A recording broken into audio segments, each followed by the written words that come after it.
Hola chicos, bueno, hoy día es la última clase de la unidad 2 que tiene que ver con la capacidad de uso suelo, así que vamos a continuar. Recordemos un poquito lo que habíamos visto la semana pasada. Habíamos visto aquellas tierras arables con limitaciones bajas en los números romanos del 1 al 4, ¿cierto? O sea que eran tierras que había opciones de arar con pocas limitaciones. En el caso de lo que vamos a ver hoy día son tierras de uso limitado, generalmente no adaptadas para cultivos, y en este caso son la clase 5, 6, 7 y 8. Clase 5, tienen escaso o ningún riesgo de erosión, pero presentan otras limitaciones que no pueden removerse en forma fácil, en formas prácticas, y que limitan su uso a empastadas, praderas naturales de secano o forestales. O sea, solamente para ese tipo de cultivo. Los suelos de esta clase son planos o se encuentran en un plano inclinado de Piedmont, así bajada del cerro, con demasiada agua en el perfil o pedregosos y o rocosos para ser cultivados.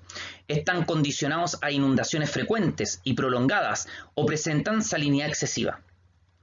Por efecto climático no tienen posibilidad de cultivarse, pero poseen buena aptitud para la producción de praderas todo el año o parte de él. Como ejemplo pueden citarse las turbas, pantanos, mallines, ñadis, etc. Es decir, suelos demasiado húmedos o inundados, pero susceptibles a ser drenados, pero no para cultivos, sino que para praderas. ¿Ya? Por lo tanto, la clase 5 de los suelos podríamos decir que es una clase de suelo destinada solo para el tema de praderas. Clase 6. Corresponden a suelos inadecuados para los cultivos y su uso está limitado a pastos y explotaciones forestales. Muy parecido al anterior. Los suelos tienen limitaciones continuas que no pueden ser corregidas, tales como pendientes muy pronunciadas, muy alta erodibilidad, efectos de erosión antigua, pedregosidad excesiva, zona radical poco profunda, agua en exceso o anegamientos, clima severo, baja retención de agua, alta salinidad o sodio. Clase 7. Son suelos con limitaciones muy severas que los hacen inadecuados para los cultivos. Su uso fundamental es para pastoreos y para explotación forestal. Las restricciones de suelo son más severas que en la clase 6, por una o más de las limitaciones siguientes que no pueden corregirse: pendientes muy pronunciadas, muchísima erosión, suelos muy delgados, piedras, contenido de agua, salinidad o sodio y el clima no favorable. Y el clase 8 corresponde a suelo sin ningún valor agrícola, ganadero o forestal.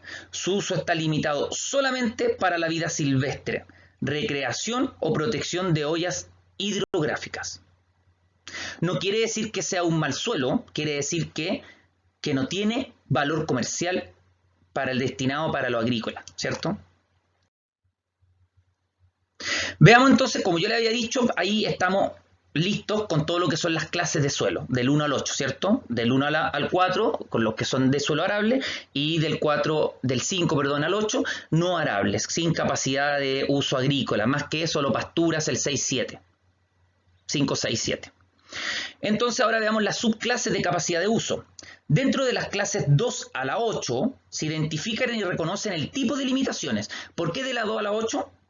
Fácil, porque la 1 no tiene limitaciones. Entonces, del tipo de la clase 2 a la 8, nosotros podemos identificar y reconocer el tipo de limitaciones que están afectando el uso del suelo. Y para eso tenemos 4 subclases. Si es que la limitación es del tipo de suelo, se le pone una letra S. Si es de agua, drenaje o inundación, una letra W. Si es riego de erosión o efectos de antiguas erosiones, una letra E. Y si es por el clima, dos letras CL.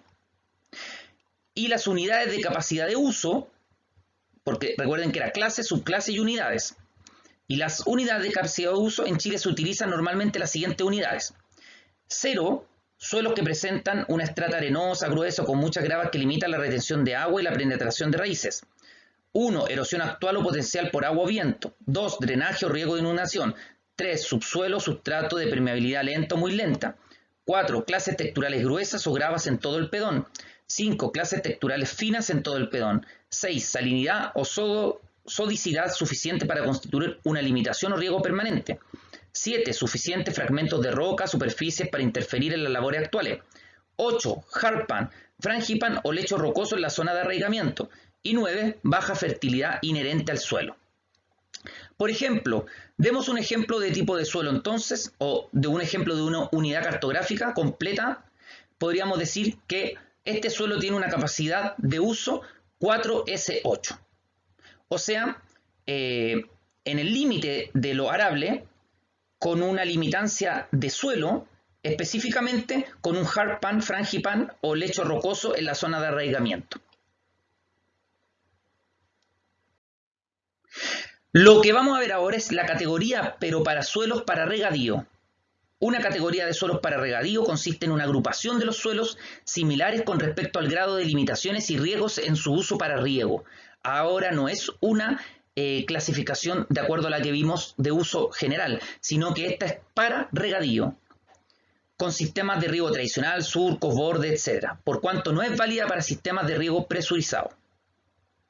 ¿Ya? Porque podríamos entender que cualquier tipo de suelo yo le podría poner un riego por goteo, ¿cierto? Pero no cualquiera podría tener un riego por surco, por bordes, etc. Categoría. No es posible establecer una delimitación muy exacta entre las categorías de suelo para regadío, sin embargo hay ciertas características inherentes a cada una de ellas. Por lo tanto, a continuación veremos brevemente cada una de las 6 categorías que entran para suelos de regadío. Categoría 1. Muy bien adaptada. Suelos muy apropiados para el regadío. Tienen escasas limitaciones que restringen su uso. Son suelos casi planos, profundos, permeables y bien drenados, con una buena capacidad de retención de agua. Por lo tanto, podríamos aquí usar cualquier tipo de riego. Categoría 2. Moderadamente bien adaptada. Suelos moderadamente apropiados para el regadío y poseen algunas limitaciones que reducen la elección de cultivos o que requieren prácticas especiales de conservación. Una pequeña limitación con respecto a cualquiera de las características de los suelos bajo categoría 1 coloca generalmente a los suelos en categoría 2. Categoría 3.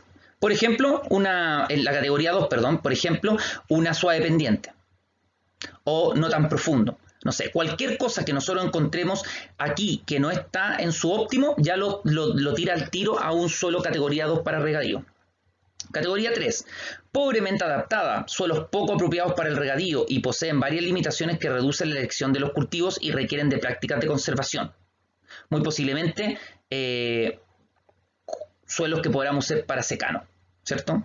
Categoría 4. Muy pobremente adaptada. Suelos muy poco apropiados para el regadío y tienen limitaciones muy serias que restringen la elección de los cultivos.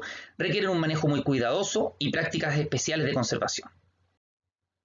Categoría 5. Esta es la categoría de condiciones especiales. Los suelos no cumplen con los requerimientos mínimos para la categoría 1 a 4. Con condiciones climáticas favorables y prácticas especiales de tratamiento, manejo y conservaciones pueden ser aptos para ser usados en cultivos especiales, pero hay mucho trabajo detrás de ello. Y finalmente la categoría 6, no apta, definitivamente.